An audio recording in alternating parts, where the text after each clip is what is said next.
नमस्ते sir. Sir मेरा सवाल है कि माया क्या है? 3 शब्दों में ही सब पूछ डाला। मैं तो अभी प्रतीक्षा कर रहा था कि प्रश्न शुरू होगा। शुरू होते ही ख़त्म हो गया। और बैठिए। धन्यवाद।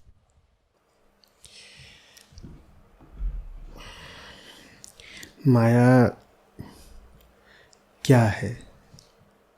जो कुछ भी आपके लिए है वो सब माया है। जो कुछ भी आपके अनुभव में आ सकता है, आप कहते हैं मैंने जाना, मैंने देखा, मैंने सुना, मैंने छुआ, मेरे साथ हुआ, वो सब माया है।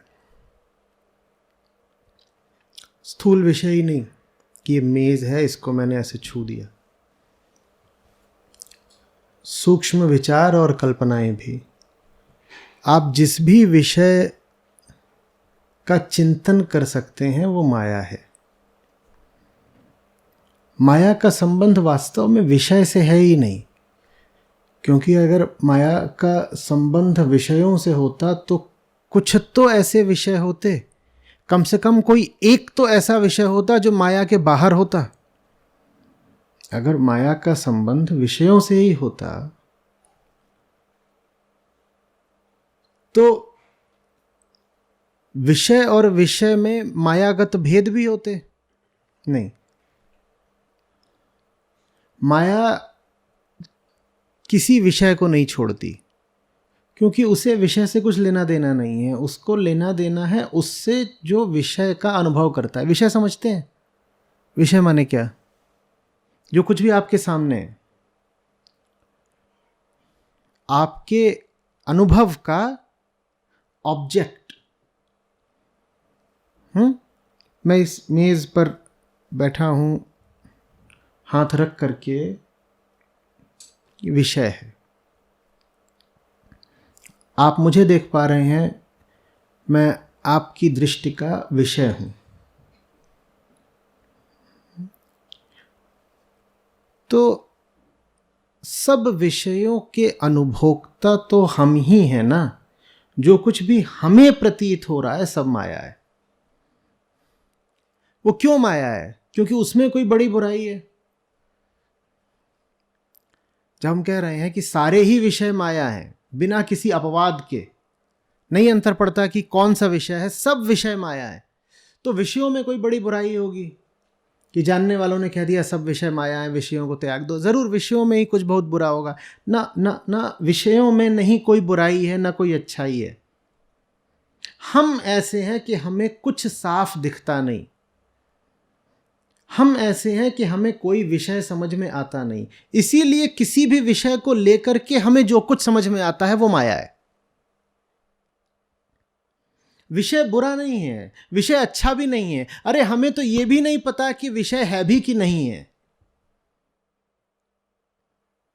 पर वो जो कुछ भी है हमारे अनुभव क्षेत्र में है ना। हमारे अनुभव क्षेत्र में, और हम इतने बड़े तीरंदाज ऐसे सूरमा हैं कि जो कुछ भी हमारे अनुभव क्षेत्र में है हम उसको विकृत ही कर डालते हैं। जब मैं कह रहा हूं विकृत कर डालते हैं तो वो भी छोटी आधी बात है, क्योंकि विकृत करने के लिए भी कोई साबुत चीज चाहिए। हमें तो ये भी नहीं पता कि कोई साबुत चीज है भी कि नहीं। ये तौलिया है तह किया हुआ, ठीक। मैं इसको ऐसे करता हूं तो मैंने इसकी जो तह की व्यवस्था थी उसको क्या कर दिया? विकृत कर दिया। ये तो विकृति हुई। विकृति के लिए आवश्यक है कि कोई आधारभूत तथ्य होना तो चाहिए ना। यहां पर वो मौजूद था। क्या था? तौलिया था, और उसमें तह की एक व्यवस्था थी। मैंने वो व्यवस्था छिन्न भिन्न कर दी। अभी कोई आ सकता है ऐसा सूरमा भी, उसने तौलिया खराब कर दिया। आप मुस्कुरा रहे हैं, वो गंभीर है। उसने क्या किया? अभी अभी उसने तौलिया खराब कर दिया और उसको पूरा भरोसा है कि उसने तौलिया खराब कर दिया। माया इतना ही नहीं करती कि जो है उसको विकृत कर दे, माया उसको भी विकृत कर देती है जो है ही नहीं। जो है ही नहीं उसको विकृत कैसे कर देती है? कल्पना। माया कल्पना है। अच्छा अच्छा अच्छा, तो माने तथ्य तो एक तरफ है ना, जो कल्पित है मात्र वही माया है। बड़ी राहत मिली, बड़ी राहत मिली। माने तथ्य ठीक है, तथ्य माया नहीं है। जैसे ये मेज है, ये माया नहीं है। ये मेज है, ये मेज माया नहीं है। मैं कल्पना करने लग जाऊं कि मेज पर शरबत रखा हुआ है तो वो माया है। साहब, जो तौलिए को विकृत कर रहा था उसके लिए तौलिया था कि नहीं था? ये तौलिए को खराब करा गया। अभी अभी यहां तौलिया था, उसको खराब किया गया। जो ये कर रहा था सिर्फ उसके लिए, बताइए, अपने लिए नहीं। जो ऐसा कर रहा था उसके लिए तौलिया था कि नहीं था? था। और उसके देखे तो तौलिया है। आप उसे कितना भी आश्वस्त कर लें कि तौलिया नहीं है, वो कहेगा मेरे लिए तो ये मेज है ना, आपके लिए ये मेज आपके लिए है, वो तौलिया उसके लिए है। आपको कैसे पता कि मेज तौलिया नहीं है? आपको कैसे पता कि मेज वास्तव में है ही? कौन गवाही देगा? क्या प्रमाण है कि यह मेज वास्तव में है? एक ही प्रमाण है, आपका अनुभव। तो आपके अनुभव को ही माया कहते हैं, क्योंकि आपके अनुभव का कोई भरोसा नहीं है। एक ही चीज का कभी आपको एक अनुभव होता है, कभी दूसरा अनुभव होता है। जो अनुभोक्ता है, जो अनुभव कर रहा है, वो स्वयं अपने अनुभवों की निर्मित मात्र है। अनुभोक्ता कहां से आ गया? वो अनुभव करता जाता है और अनुभव उसे बदलते जाते हैं। तो फिर वो अनुभवों का निष्पक्ष प्रमाणता कैसे हो सकता है?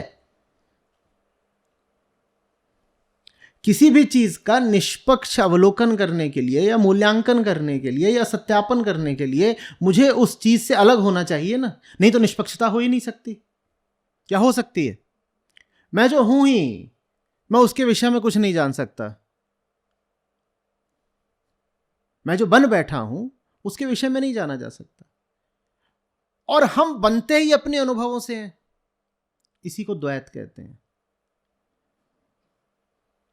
जहां जो दृष्टा है वो दृश्य का ही निर्माण है, और चूंकि वो दृश्य से बना है, अपने अनुभवों से बना है, इसलिए वो अपने अनुभवों के अनुसार दृश्यों को देखता नहीं है, प्रक्षेपित करता है। सब दृश्य उसके कल्पित दृश्य हैं, तथ्य नहीं है दृश्यों में। हम आमतौर पर सच्चाई को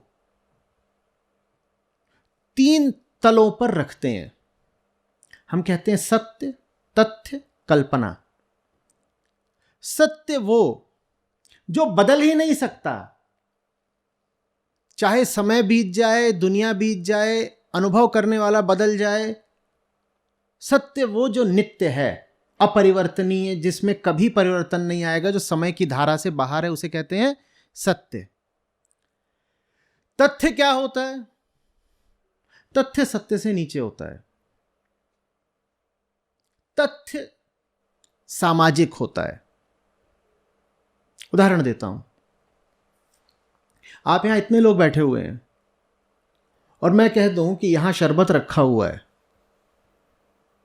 और यहां मान लीजिए 200 जने बैठे हैं और 199 को ये शरबत दिख नहीं रहा।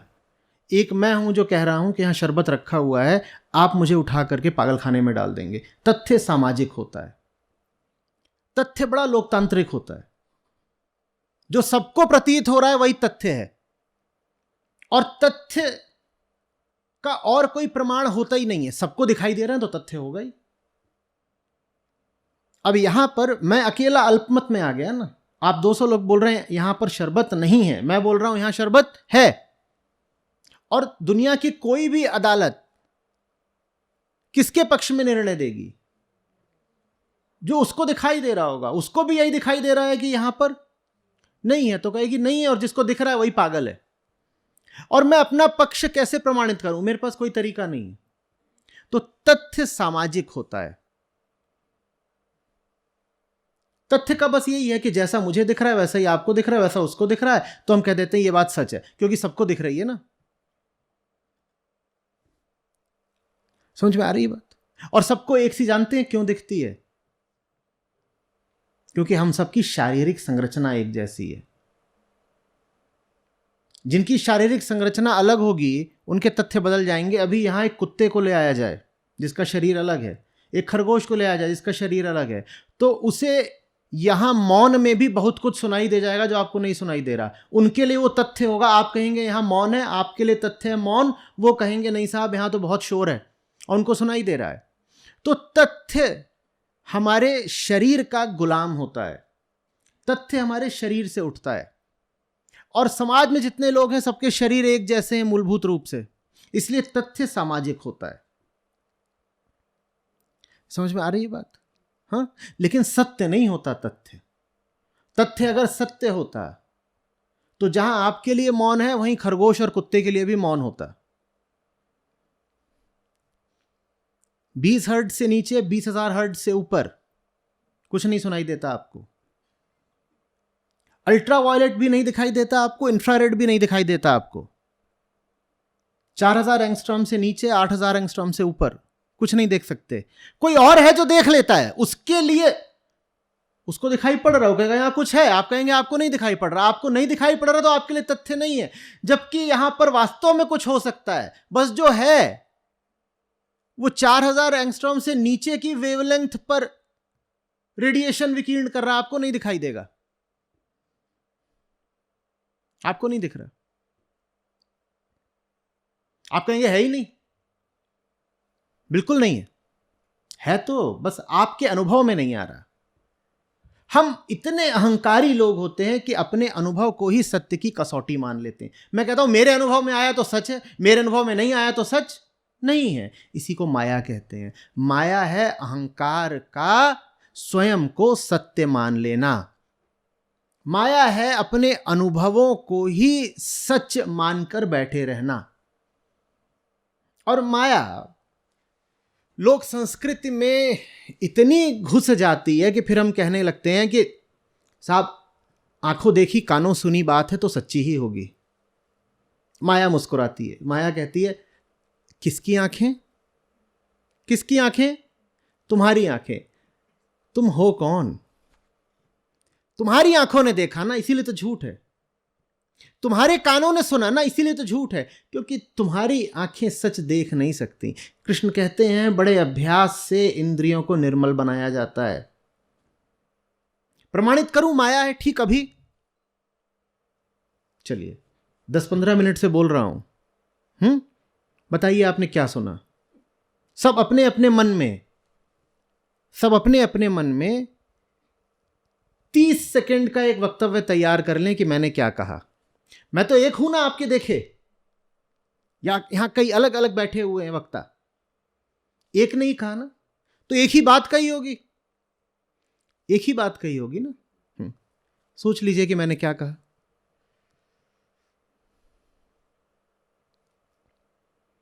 करें प्रयोग। 200 अलग अलग उत्तर आने वाले हैं, 200 अलग अलग उत्तर आने वाले हैं। और यही नहीं कि वो एक ही बात को अलग अलग शब्दों में कह रहे होंगे, आप हैरत में पड़ जाएंगे। आधी से ज्यादा बातें ऐसी बोली जाएंगी जो मैंने कही ही नहीं, और जो बाकी आधी हैं उसमें 2/3 ऐसी होंगी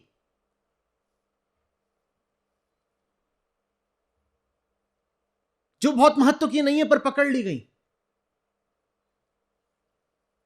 जो महत्व का है वो कोई 1-2 लोग होंगे, वही बता पाएंगे कि ये बोला। ऐसा कैसे हो गया कि जब एक ही चीज थी तो सबके अनुभव में अलग अलग आई? तो बताइए फिर हमारे अनुभवों का महत्व क्या है? कितनी गंभीरता से लें अपने अनुभवों को। पिछले 10 मिनट में ही आपको जो अनुभव हुए हैं वही मायावी हैं। आपको बिल्कुल नहीं पता मैंने क्या कहा, जबकि यहां पर कई तरह की रिकॉर्डिंग चल रही है। ये एक जगह भेज रहा है, एक जगह, और एक और रखा हुआ दूसरी तीसरी, और ये यहां लगा हुआ है। इन चारों से पूछेंगे तो ये बताएंगे कि मैंने एक ही बात कही।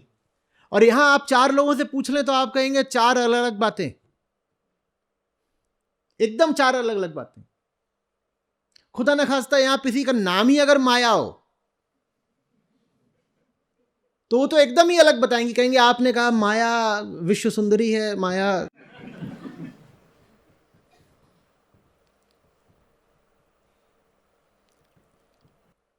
ये माया है, हम माया है। उसको हमने ऐसे बना लिया है, जगत माया है, जीवन माया है। न जगत माया है, न जीवन माया है, हम माया हैं। क्योंकि हमारे कान कामना के कारण साफ सुन नहीं पाते। आप वही सुनते हो जो आपको सुनना है, और अहंकार को अपनी अनुगूंज को ही सुनना है और सत्य को सुनने से बचना है। अहंकार को बस अपने होने की गूंज सुननी है, क्योंकि बहुत डरा हुआ होता है। वो कुछ ऐसा सुन ही नहीं सकता जो उसे तोड़ देगा। तो मैं कुछ भी कह रहा हूं, आप सुनेंगे वही जो आपको सुनना है, और जो आपके लिए वाकई मतलब की और महत्व की बात होगी, आप उसको चुन चुन कर चावल में से कंकड़ की तरह बीन कर अलग कर देंगे, सुनेंगे ही नहीं। कितनी खतरनाक बात है। इसलिए माया महाठगिनी हम जानी, वो ठगती है। सच कोई अदृश्य तो है नहीं, ना उसको आंख मिचौली लुका छिपी खेलने से कोई प्रयोजन है। वो तो समक्ष है, कूटस्थ है। तो फिर ज्यादातर लोग झूठ में ही क्यों जीते हैं, झूठ में ही क्यों मर जाते हैं? क्योंकि सच होगा चारों तरफ, हम उसे स्वयं में प्रवेश नहीं करने देते। जैसे तेल की बूंद पानी में, आप उसे पानी में एकदम गहरे भी छोड़ दीजिए तो भी पानी उसके भीतर नहीं प्रवेश करेगा। वो अपना अस्तित्व बचा कर रखती है और फिर जल्दी से उठ करके सतह पर आ जाएगी। वो कहेगी चारों तरफ पानी होगा, मुझ में नहीं है पानी। वैसे ही हम हैं। अब समझ में आ रहा है? पानी में मीन प्यासी, सुन सुन आवे मोहे हासी। वो चारों तरफ है, हम उसे स्वयं में नहीं आने देते। हमारे कान सच की बरसात में भी झूठ को सुन लेते हैं।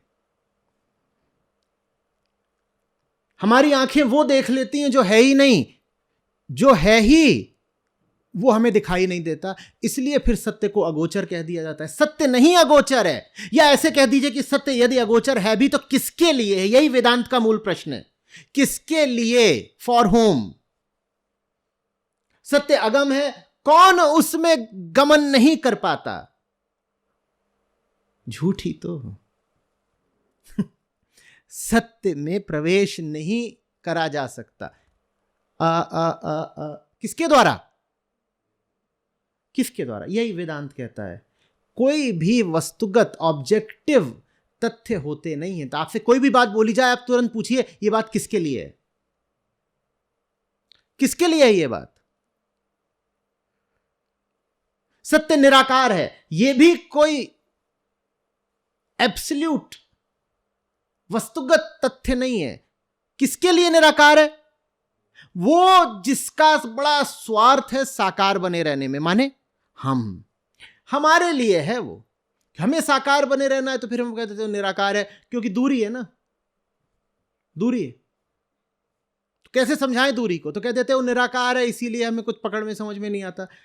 आपका साकारता में स्वार्थ है, इसलिए सत्य आपके लिए निराकार है। साकार होने के साथ तादात में हटाइएगा, स्वार्थ हटाइएगा, फिर बताइएगा कि सत्य निराकार है क्या?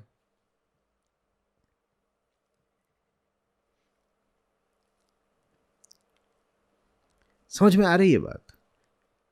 माया क्या है फिर? जिसको हम कहते हैं मैं, उसी का दूसरा नाम है माया।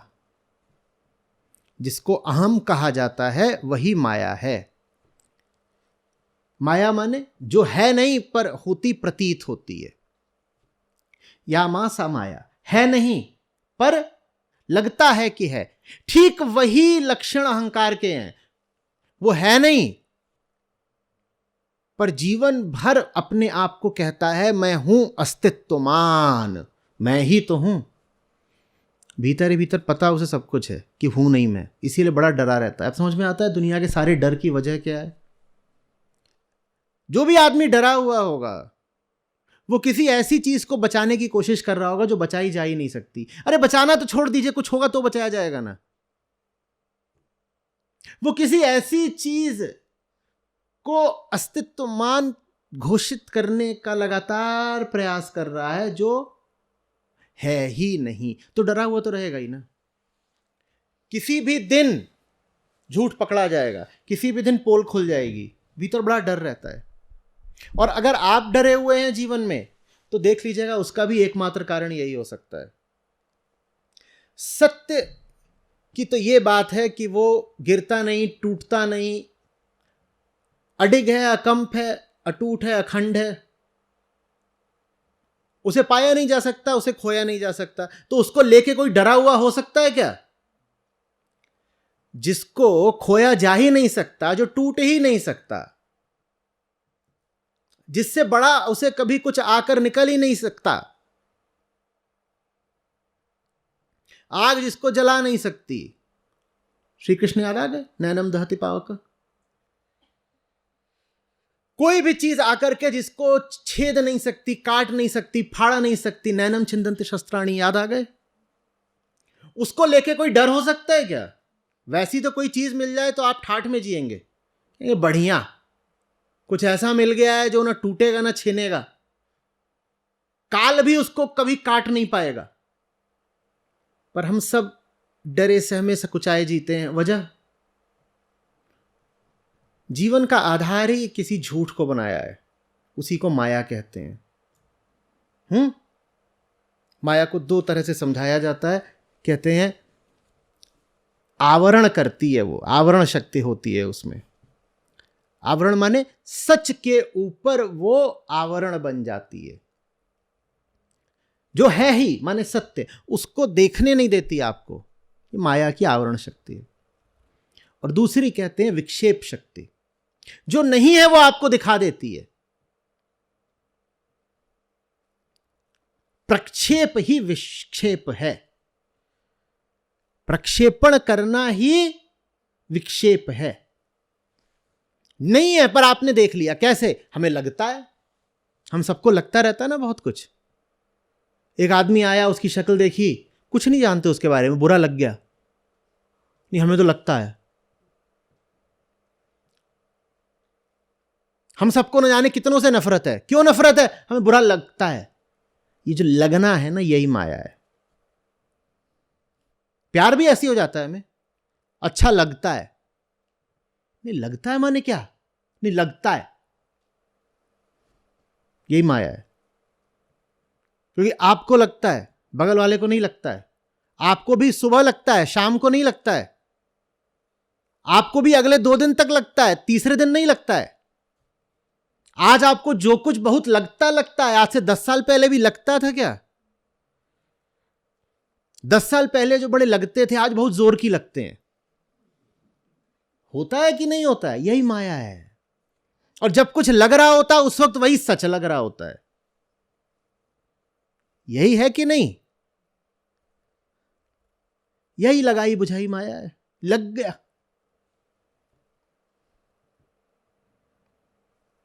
वेदांत कहता है सबसे ज्यादा सतर्क अपने आप से रहो, और तुम अभिव्यक्त होते हो अपने अनुभवों में। अपने अनुभवों से सावधान।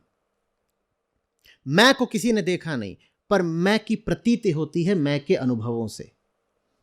मैं का विचार मैं का अनुभव है, मैं की भावना मैं का अनुभव है। अपने अनुभवों, अपने विचारों, अपनी भावनाओं से सावधान रहो, अपने मत से सावधान रहो।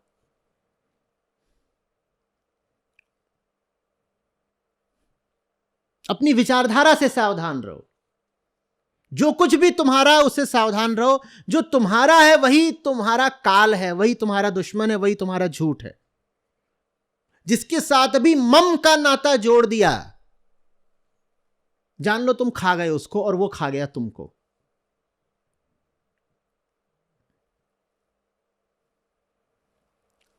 समझ में आ रही है बात? जगत को माया नहीं बोला वैदिक ऋषियों ने। किसको माया बोला है? जगत के दृष्टा को। जगत का दृष्टा मायावी है, कारण वो जगत से लिप्त है, वो जगत के प्रति कामुक दृष्टि रखता है, इस कारण वो मायावी है। जगत का उसे कुछ पता नहीं लगने पाता कभी, जगत है या नहीं है यह भी वो जान नहीं पाता कभी। जगत की अवमानना मत करो। और ये विशेषकर अद्वैत वेदांत पर बड़ा आक्षेप लगता रहता है, तो मायावाद है, मायावाद है। ये तो कह देते हैं दुनिया है ही नहीं। अरे अगर दुनिया नहीं है तो तुम भी नहीं हो ना, चलो तुम गायब हो जाओ। इस तरह के फूहड़ चुटकुले चलते हैं कि जब दुनिया नहीं है तो तुम भी नहीं हो, चलो छूमंतर होकर दिखाओ। ये अनपढ़ों की बातें हैं। आपसे कहा जा रहा है कि साफ साफ देखिए, नहीं देख पा रहे तो प्रयोग करके जानिए कि आपकी दृष्टि निरंतर धूमिल रहती है, आपके कानों में बीमारी है और आपका मन ममत्व से ग्रसित है, बीमार है। आपका कोई भी अनुभव विश्वास योग्य नहीं है।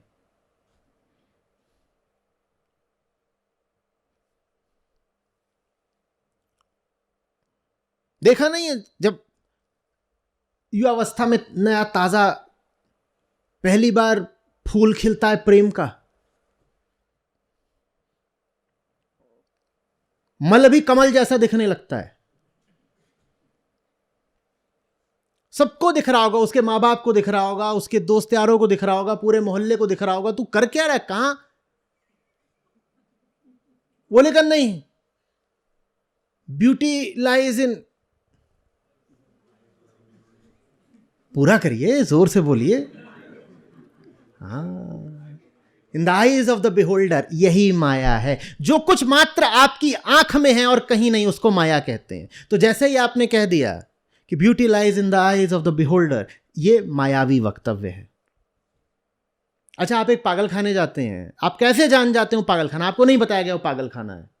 आपको कैसे पता चलेगा कि वहां सब पागल ही पागल हैं? कैसे पता चलेगा? क्योंकि वहां जो कुछ है वो किसी की आंख में है। बस मैं एक पागल हूं, मेरी आंख में क्या है? मेरी आंख में है कि यहां कहीं जरूर एक बंदूक है, एक तोप है, एक चाकू है जो मुझे मारने के लिए लाया गया है, और मैं कोने में बैठा हुआ हूं एक ऐसे लग के, और ऐसे ऐसे कांप रहा हूं। और पूछाएगा, बेटा इतना क्यों परेशान, क्यों कांप रहे? तो क्या बोलूंगा? यहां बंदूक है, यहां तोप है जो लाई गई है मुझे मारने के लिए। कहां है? बोले मैंने देखा। सिर्फ उसने देखा। जो कुछ सिर्फ आपने देखा हो वही आपका पागलपन है। माने आपकी व्यक्तिगत सत्ता ही आपका पागलपन है, उसको माया कहते हैं, क्योंकि वो सिर्फ आपके लिए है ना। फलाना बहुत सुंदर लगता है, किसको? सिर्फ मुझे। फलाने से बड़ी रंजिश है, किसको? मुझको। ये झूठ है। और जितना आप अपनी व्यक्तिगत दुनिया में और अपने व्यक्तिगत अहंकार के केंद्र से जीने लगते हैं, जान लीजिए आप उतने विक्षिप्त हो चुके हैं। और ऐसा आदमी अपने आप को बचाने के लिए अपने आप को दुनिया से काट लेता है। वो किसी और की बातें भी नहीं सुनना चाहता। वो कहता नहीं, मुझे पता है ना। वो जानबूझ करके दूसरों से किनारा करता है, क्योंकि दूसरे आएंगे तो कहेंगे जो कुछ तुम देख रहे हो हमें तो दिख नहीं रहा। जैसे ही वो ऐसा बोलेंगे, इस आदमी को धचका लगेगा, इसको विवश होना पड़ेगा अपनी बातों पर पुनर्विचार करने के लिए, अपने मत का पुनर्मूल्यांकन करने के लिए। उसी चीज से ये डरता है, तो ये किसी से बात ही नहीं करता। आपने देखा होगा कि जो लोग किसी एक विशेष मत को लेके बड़े आग्रही हो जाते हैं, वो विरोधी मत से एकदम छुआछूत का रिश्ता रख लेते हैं। फिर देखा है कि नहीं? जिन लोगों से आपकी दुश्मनी हो गई एक बार, आप उनसे बात करना बंद कर देते हैं ना। यही तो दुश्मनी की निशानी है। अब आप समझ रहे हैं क्या चल रहा है भीतर भीतर? आपके भीतर कुछ है जो जानता है कि अगर उससे बात कर ली तो दुश्मनी कम हो जाएगी, तो इसलिए जानबूझ के आप बातचीत बंद कर देते हो, क्योंकि आपको दुश्मनी बचाकर रखनी है। क्यों बचाकर रखनी है? क्योंकि अहंकार ऐसे ही चाहता है। अहंकार सहज जी नहीं सकता, अहंकार शांत जी नहीं सकता। उसको अपने जीने के लिए शत्रुओं का निर्माण करना पड़ता है।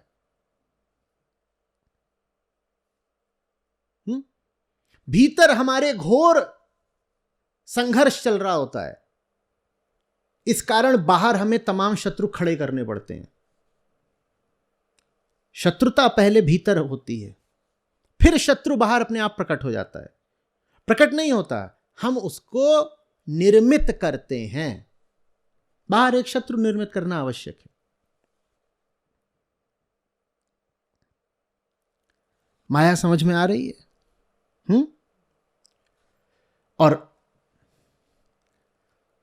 जो मेरे पूज्य हैं, मैं बिल्कुल झूम उठा था। आज से 15 साल पहले की बात होगी। माया विषय पर पढ़ चुका था काफी, और पढ़ने की कोशिश करता रहता था क्या है।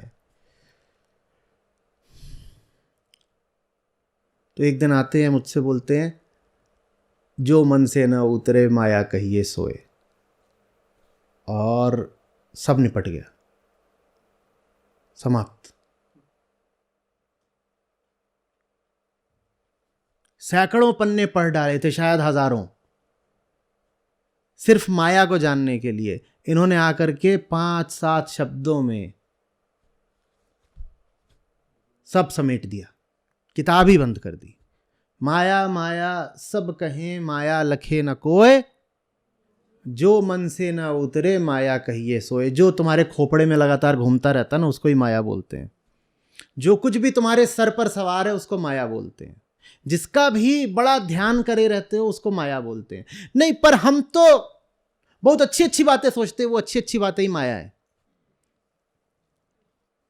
हम तो अपने निकट संबंधियों और प्रियजनों के विषय में विचार करते हैं, वही सब माया है।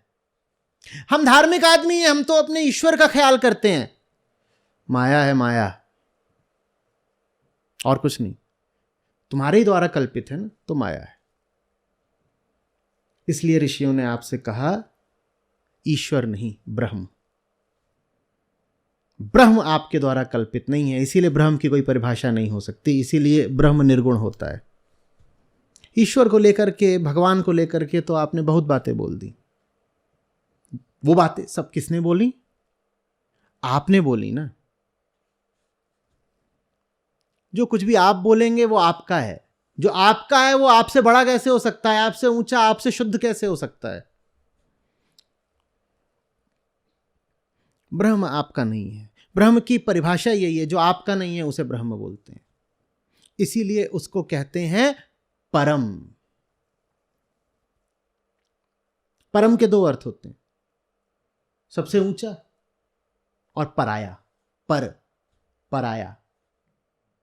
जो पराया है वही सबसे ऊंचा है, जो आपका है वो बहुत नीचा है। लेकिन हमारे देखे जो हमारा है वही प्यारा है।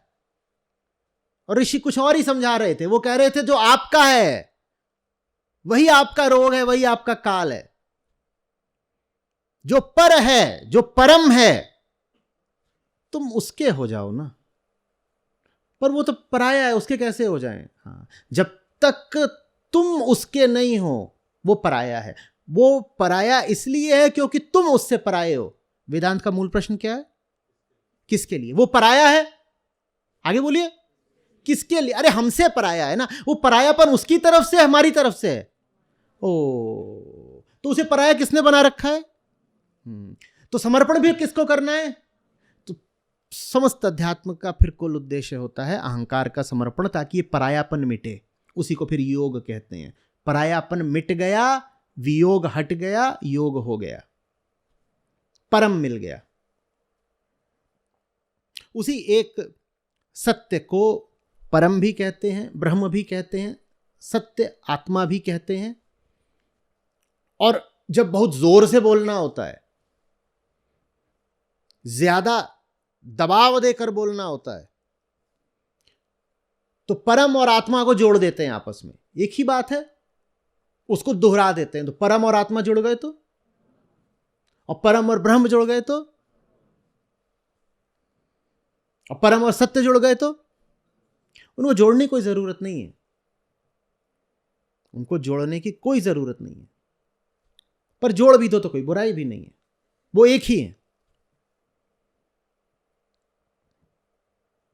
जैसे आप किसी को बोले यहां आओ, फिर बोले कम हियर, फिर बोले इस तरफ, सब एक ही बात है ना।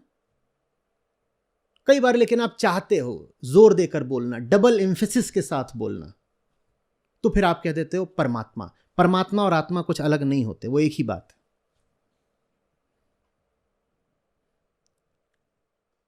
माया बात समझ में आ रही है? कुल मिलाकर के माया का ताल्लुक किससे है?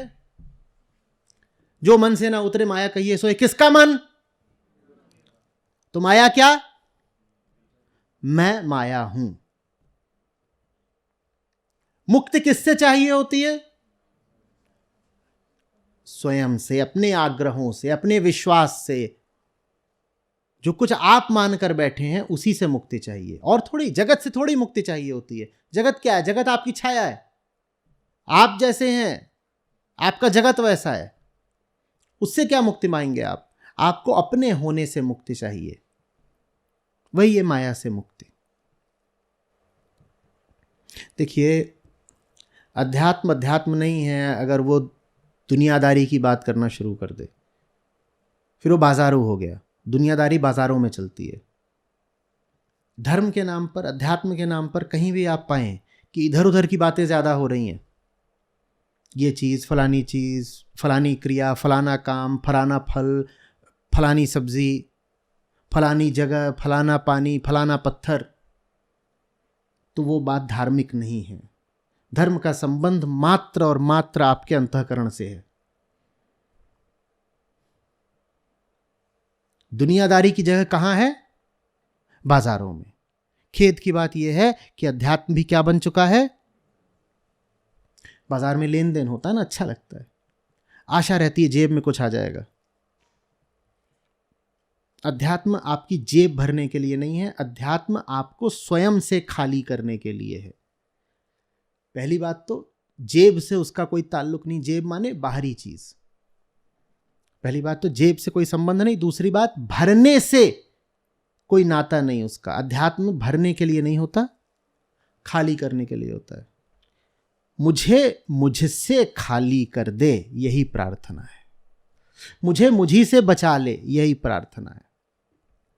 मेरी दृष्टि को अंतर्मुखी, अंतर्गामी कर दे, यही प्रार्थना है।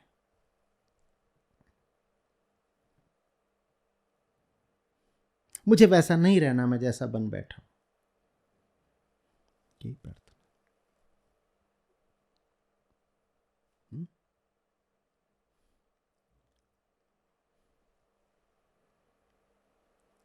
अब चलिए और रोचक बनाते हैं चीज को, या रुक जाएं, अगला प्रश्न लें। तो जिन्होंने मुझसे कहा कि जो मन से ना उतरे माया कहिए सोए, उन्होंने ही फिर एक दिन आकर कह दिया कि माया दो प्रकार की, जो जाने सो खाए, एक मिलावे राम से और दूजी नरक ले जाए। ये क्या बात हो गई? वही गाते रहते थे, माया महाठगनी हम जानी, हाँ, और शिव के घर शिवानी, तीरथ में भई पानी, ब्रह्मा घर ब्रह्मानी। और अब कह रहे माया दो प्रकार की है, माया ही राम से भी मिलाती है और माया ही नरक भी ले जाती है। दो प्रकार की माया क्या होती है? दो प्रकार की माया क्या होती है? कुछ नहीं समझ रहे ना, कुछ नहीं सीख रहे। माया माने मैं, तो दो प्रकार की माया माने दो प्रकार का, हाँ, बस यही है। अहंकार गति लगातार करता रहता है, अहंकार गति में जीता है, इसलिए तो घड़ी टिक टिक टिक टिक टिक टिक करती है ना, इसीलिए धड़कन धक धक धक धक करती है ना, वो गति है। अहंकार लगातार क्या कर रहा है? गति कर रहा है। गति दो दिशाओं में हो सकती है। एक गति हो सकती है अपने ही प्रक्षेपण, अपनी ही कल्पनाओं की ओर, माने संसार की ओर। वो बहिर्मुखी अहंकार है, जो कि 99.99% लोगों का होता है। उसे बाहर जाना है। और एक अहंकार हो सकता है जो कह रहा है बाहर जाकर कुछ मिलता नहीं, क्या मुझे बाहर कुछ ऐसा मिल सकता है जो मुझे बाहर से मुक्ति दिला दे? हाँ, मना मत करिए, ये दूसरे तरह का अहंकार है, ये राम से मिलाता है। क्योंकि आप जो भी गति करेंगे, आप कहां करेंगे? करेंगे तो इसी जगत में ना, जिससे भी मिलेंगे जगत में ही मिलेंगे। तो ये जो दूसरी प्रकार की माया है जो राम से मिलाती है, ये कह रही है इसी दुनिया में मुक्ति के दरवाजे भी मौजूद हैं, पर वैसा दरवाजा 1000 दरवाजों को खटखटाने के बाद खुलता है। क्या है तुम में इतनी मुमुक्षा, इतना प्रेम कि दुनिया को लगातार ठुकराते रहो जब तक दुनिया में एक वो ना मिल जाए जो प्यार के लायक है? ये वो माया है जो राम से मिलाती है।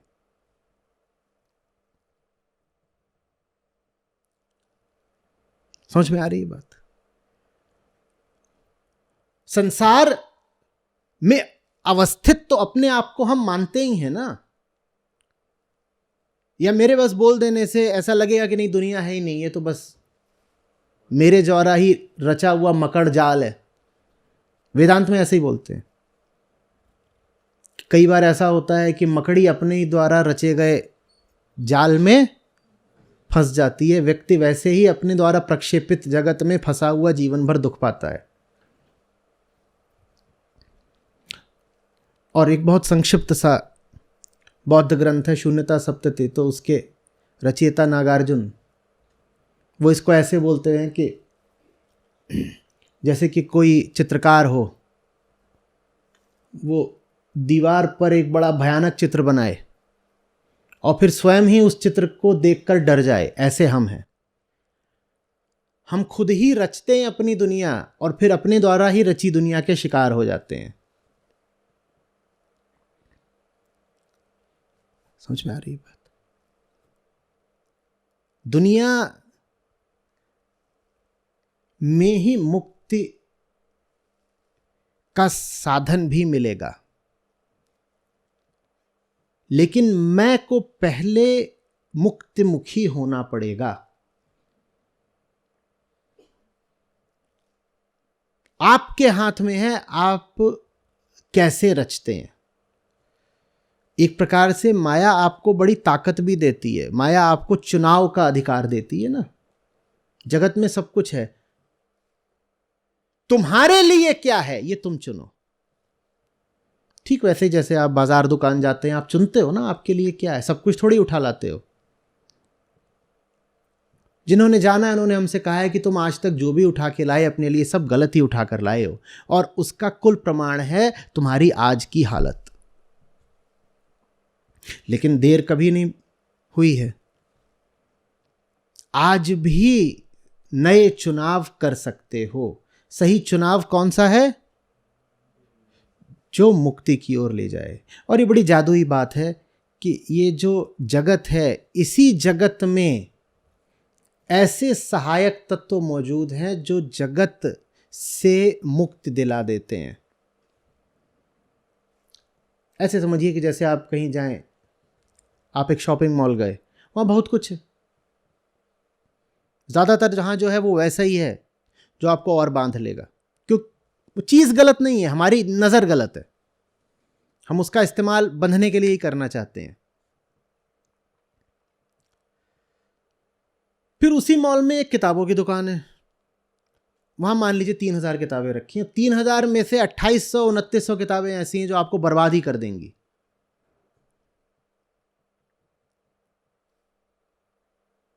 और उसी किताबों की दुकान में उपनिषद भी मौजूद हैं, गीता भी मौजूद है। वो सबसे आगे नहीं रखे आते, वो बिकते नहीं ना, लोगों को चाहिए नहीं।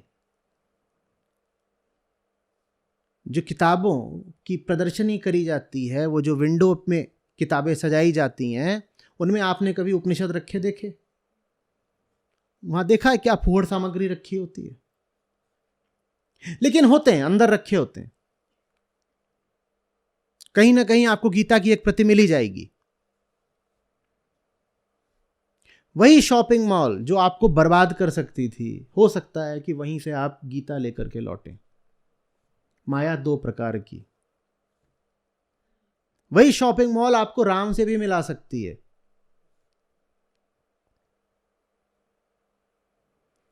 समझ में आ रही बात? लेकिन खोजना पड़ता है। नियत नियत नियत, इरादा, कामना क्या है, चाह क्या रहे हो।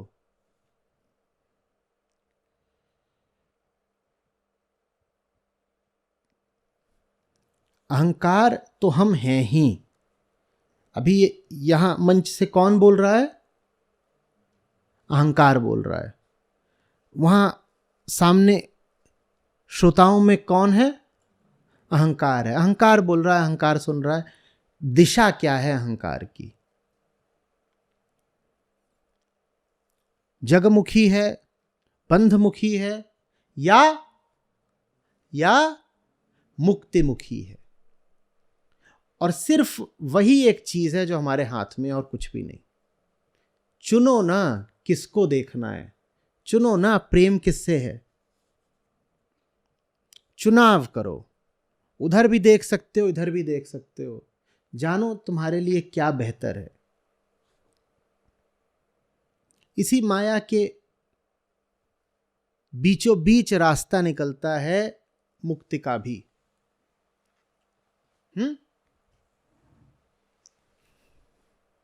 नदी बाधा होती है ना, और अध्यात्म में नदी का प्रतीक बहुत इस्तेमाल किया जाता है कि डूब जाओगे, इस तट से उस तट जाना है, मंझधार है, नाव बेकार है, और बेहोश खेवनहार है, ये सब कहा जाता है ना। लेकिन वही जो पानी है वो उस पार जाने में मदद भी कर देता है, अगर नियत हो, अगर सही चप्पू चलाओ या सही तरीके से तैर जाओ।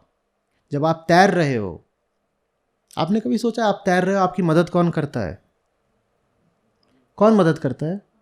पानी ही आपकी मदद कर रहा है। वही पानी जो आपको डुबो सकता है, वही पानी बॉयंसी के कारण आपकी मदद भी करता है। पानी में आप हल्के हो जाते हो।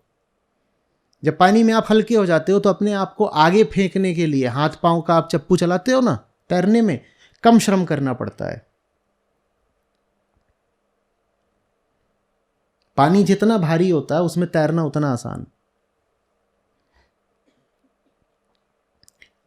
माया नदी के पानी की तरह है। आपको ये भवसागर पार करना है, और पार करने में सहायता भी आपकी पानी ही करेगा। जगत में आप मुक्ति हेतु हैं, लेकिन मुक्ति भी जगत की सहायता से ही मिलेगी। जगत को दुश्मन मत मान लीजिएगा। भारत ने बड़ा नुकसान उठाया है। पूरी जिंदगी को ही, पूरी दुनिया को ही परित्यक्त बना करके। यहां हर आदमी के दिल में एक सन्यासी बैठा है, जिसको हम अपनी सुविधा अनुसार जागृत करते हैं। ऐसा नहीं कि वो हर समय जागृत है। जब सुविधा लगती है तो हम सन्यासी हो जाते हैं। सब कहते हैं क्या रखा है, मोह माया है। कुछ काम ठीक से किया नहीं, आलस करा, मेहनत नहीं करी, जब पिट गए तो सब मोह माया, कुछ नहीं। नहीं, जगत के प्रति बड़ा सकारात्मक भाव रखना है। जगत ही राम से मिलाएगा। राम माने मुक्ति। जहां तक हमारी बात है, हम तो अपने आप को शरीरी ही जानते हैं ना। शरीर ने इसी दुनिया में जन्म लिया है, यहीं जिएगा, यहीं मरेगा। शरीर ऐसा ही है। तो मुक्ति भी उससे इस दुनिया के ही माध्यम से मिलेगी। तलाशो कि दुनिया में क्या है जिसमें सत्य है, जिसमें सौंदर्य है, जो आपका हाथ अगर थामेगा तो आपको डुबोएगा नहीं, आपको तैरना सिखा देगा।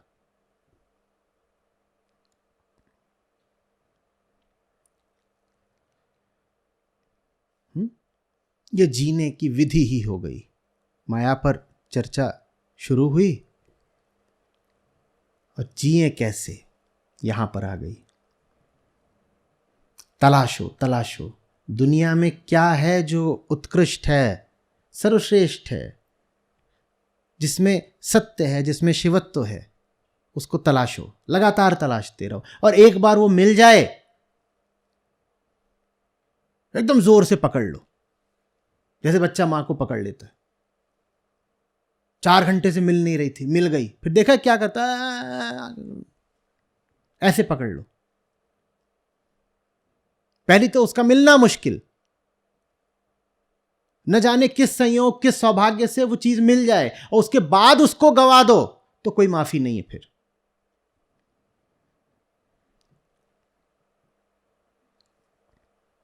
साधना यही है, पाते जाओ बचाते जाओ। पा तो आप लेते हैं, बचाते नहीं। हम यहां 3 दिन बातचीत करेंगे और मेरे लिए मुझे मालूम नहीं, शायद मेरा 200वां शिविर होगा। बहुत हुए हैं जो क्षणांश को मुक्त हो गए, चढ़ गए बिल्कुल शिखर पर, हिमालय की चोटी पर, और फिर वहां से धड़ाम से गिरे।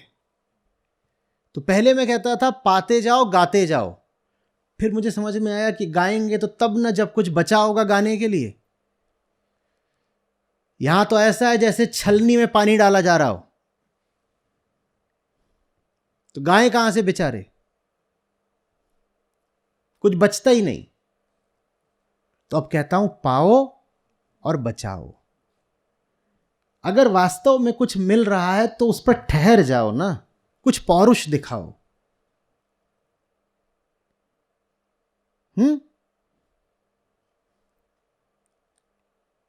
मैच में एक बार आप देख लेते हो, किसी के हाथ में कैच आ रहा था और वो कैच हाथ से उचक गया, देख गाली। और हम ऐसे हैं कि हमारे हाथों से जिंदगी प्रतिपल रेत की तरह फिसलती रहती है और हम कभी अपने आप को दोषी नहीं जानते। पाओ और बचाओ। एक पल देखिए आना है ऐसा जब पाने की संभावना भी समाप्त हो जाएगी। और कोई नहीं जानता वो पल कब आता है। आज ही है कि चीन से शुरू हुई बीमारी अब फिर बड़ी लहरों के साथ पूरी दुनिया पर छाने वाली है। और फिर आंकड़े वही हैं, 100, 200, 400 वाले नहीं, लाखों और मिलियंस वाले आंकड़े आ रहे हैं। नहीं जानते कितने सच हैं कितने झूठ। पर कोविड नहीं होगा तो कुछ और होगा, क्या पता क्या होगा। एक पल तो आता है ना जिसके बाद कोई पल नहीं आता, उससे पहले पकड़ लो।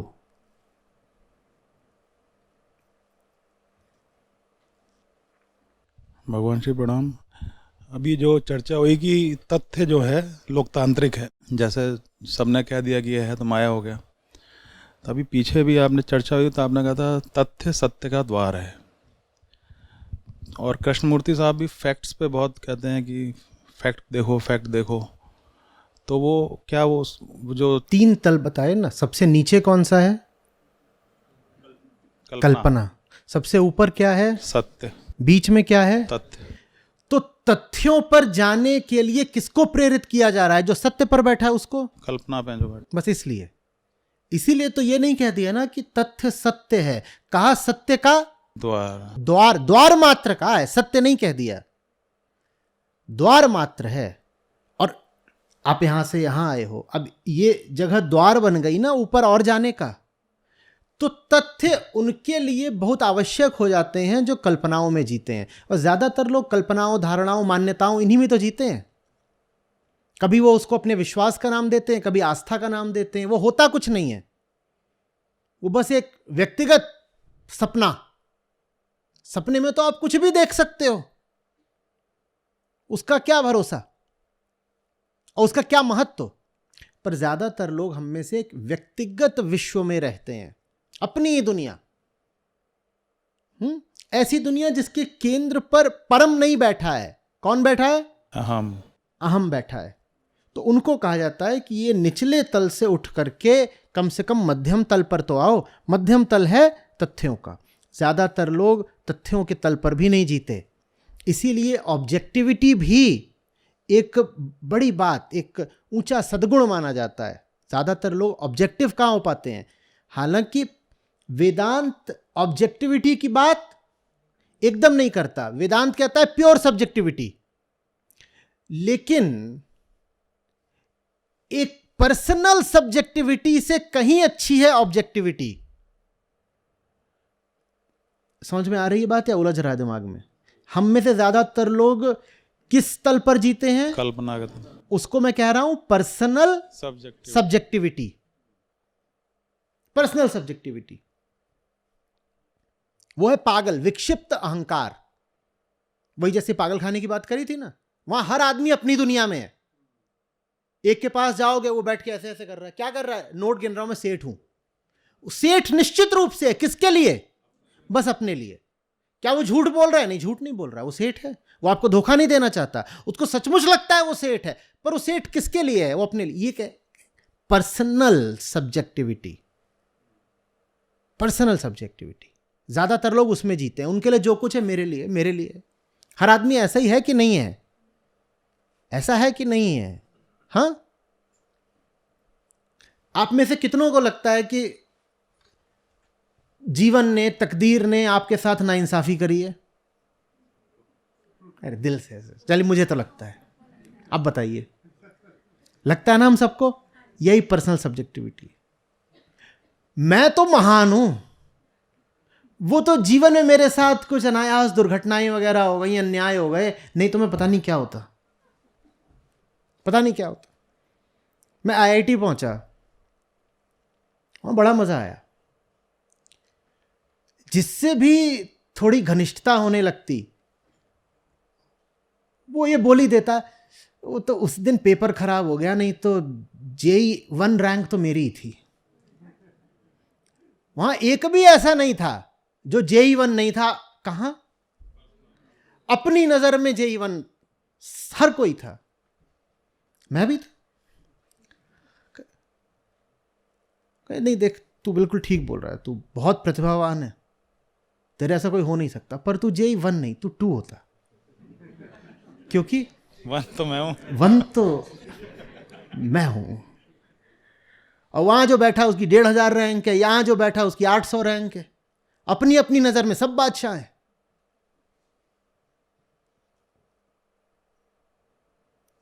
है कि नहीं है? किसी को भी अपनी सच्चाई पता है क्या? आध्यात्मिक सवाल नहीं है ये, एकदम जमीनी बात पूछ रहा हूं। किसी को भी अपनी सच्चाई पता है क्या? हाँ, तो हम तथ्यों में भी नहीं जीते, हम फैक्ट्स में नहीं जीते। किसी से उसका कद पूछो, हो नहीं सकता वो 2 इंच बढ़ा के ना बताए। और किसी से उसका वजन पूछो, हो नहीं सकता 2 किलो गिरा के ना बताए। और 100 बार जब आप झूठ बोल लेते हो तो आपको सचमुच लगने लगता है कि आपका कद वास्तव में 5'10" है। 5'10", तू 5'10" हो ही नहीं सकता। क्यों? क्योंकि तू मुझसे कम से कम 4 इंच नीचे है, और मैं तो 6 फुट हूं। मैं 6 फुट हूं, मुझे देखो, मैं 6 फुट, और तू मुझसे 4 इंच तो नीचे होगा ही, तो तू 5'10" नहीं हो सकता। माने झूठ को काटने के लिए भी एक दूसरे झूठ का सहारा लेते हैं हम। ये भी नहीं कि हमें पता हो सच क्या है और सच के संदर्भ में किसी बात को झूठ बोलते हो। हम झूठ भी झूठ के ही संदर्भ में पकड़ते हैं, हम ऐसे झूठे हैं।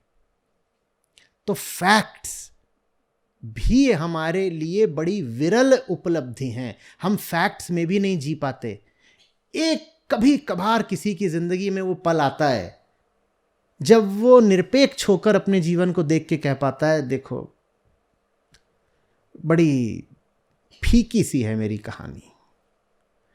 सच तो ये है कि कुछ करा नहीं, कुछ पाया नहीं, कुछ जिया नहीं, और जिम्मेदार सिर्फ इस पल से अध्यात्म की शुरुआत होती है। टोने टोटके, झाड़ फूक, पूजा अर्चना से नहीं, व्यक्तिगत निष्पक्ष ईमानदारी के एक पल से अध्यात्म की शुरुआत होती है। समझ में आ रही बात? और जो तथ्यों में जीने लग गया, सत्य उसके लिए अब दूर है ही नहीं।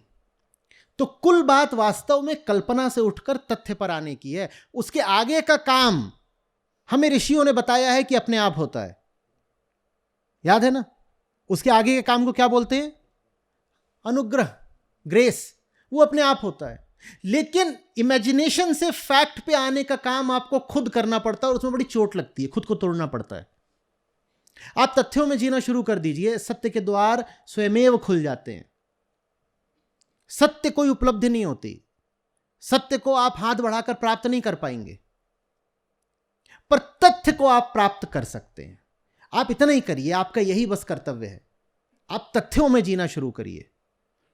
इसलिए मैं जिज्ञासा पर इतना जोर देता हूं। मैं कहता हूं आप जो भी कह रहे हो आपको कैसे पता वो सच है? आपने कितनी छानबीन करी, आपने भीतर कितनी तलाश करी, आपने बाहर भी कितनी तलाश करी। भीतरी तलाश का तो चलो कुछ पता नहीं, आपने बाहर गूगल भी करा ठीक से क्या, या बस कोई मान्यता बनाकर बैठे हो? आज की दुनिया में तथ्य छिपे हुए नहीं है, सूचना प्रौद्योगिकी का युग है ना।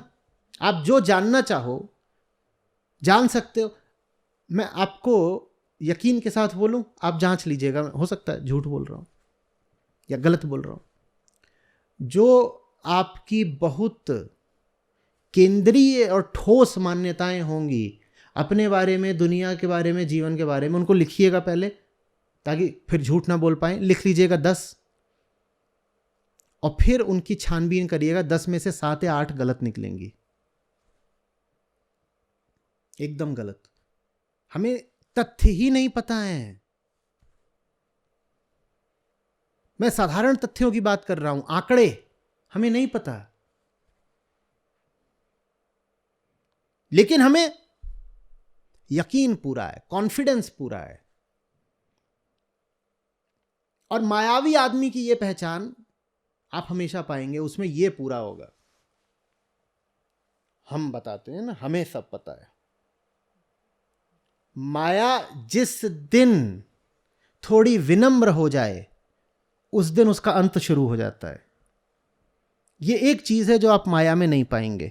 उसकी जिंदगी के लिए, उसके अस्तित्व, उसके बचे रहने के लिए जरूरी है कि उसमें एक अकड़ हो, जिसको आजकल नाम दिया जाता है आत्मविश्वास का। ये जो आत्मविश्वास है, आत्म ही क्या है? आत्म ही क्या है? मैं। तो आत्मविश्वास माने झूठ पर विश्वास को आत्मविश्वास बोलते हैं। अपने झूठ पर विश्वास को आत्मविश्वास बोलते हैं। संतों को आप आत्मविश्वासी नहीं बोलेंगे। आपने कभी छवि देखी है, चित्र नानक साहब का होता है या कबीर साहब का देख लीजिए, जैसा उनको छवियों में भी चित्रित करा जाता है, आपको लगता है कॉन्फिडेंट लोग हैं। आप ये भी नहीं कहेंगे कि उनमें लैक ऑफ कॉन्फिडेंस है, आत्मविश्वास की कमी, वो भी नहीं कहेंगे। पर उनको देख के ये तो नहीं बोलेंगे ये बंदा बड़ा कॉन्फिडेंट है, ऐसा तो कुछ ख्याल आता नहीं कि आता है। लेकिन आजकल जिनको आप सफल मानते हैं, ऊंचा मानते हैं, उनको आप देखिए, ask me, I tell you, ये माया है। आ रही है बात? और ये माया का मैं कह रहा हूं लक्षण नहीं है, ये माया की मजबूरी है। क्योंकि विनम्रता, हमने कहा, माया का अंत होती है। माया को अगर जिंदा रहना है तो उसे आत्मविश्वास दर्शाना होगा। माया विनम्र हो गई तो मर जाएगी। विनम्र होने का अर्थ होगा स्वयं पर प्रश्न चिन्ह लगा पाना। स्वयं पे सवाल किया तो जो उत्तर आएगा वो विगलन की ओर ले जाएगा, समाप्ति की ओर ले जाएगा। वो समाप्ति कोई बुरी बात नहीं है, डर मत जाइए। उस समाप्ति से जीवन शुरू होता है। हम सपने में हैं। जानने वालों ने कहा है हम सपने में भी नहीं हैं, हम अभी गर्भ में हैं। हम पैदा होने की प्रतीक्षा में हैं।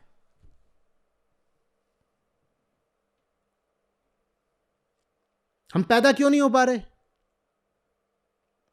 क्योंकि हमको लग रहा है हम पैदा हो चुके हैं।